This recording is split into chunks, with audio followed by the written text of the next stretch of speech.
The day I stopped being invisible and started listening. You know that feeling? When you're in a room, but you're basically a piece of furniture? Well, I turned that into a superpower. 2 years ago, I lost my voice. A nasty bout of laryngitis turned into a psychological block. Or so I told my family. I went full vow of silence mode, just to see what would happen if I stopped fighting for a seat at the table.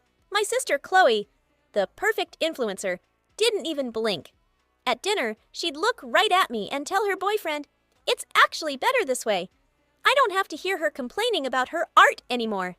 She'd laugh, a sharp cold sound, while I just pushed my peas around my plate. But the real kicker, my parents. One night, thinking I was plugged into my headphones, my dad sighed. Honestly, it's a relief. We don't have to pretend to be interested in her alternative career path. We can just focus on getting Chloe's wedding featured in Vogue.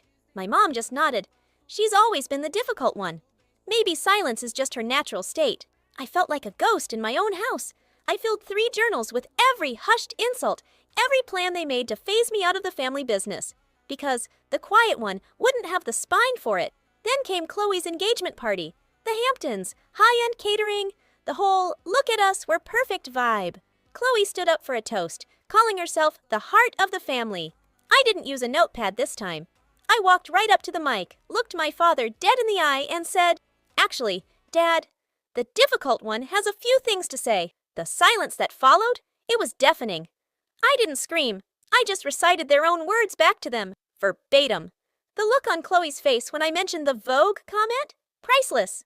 I walked out that night. I didn't take a dime. Now, I'm running my own gallery in Chicago. They text, saying I misinterpreted the tone. But here's the thing. When people think you aren't listening, they finally show you exactly who they are.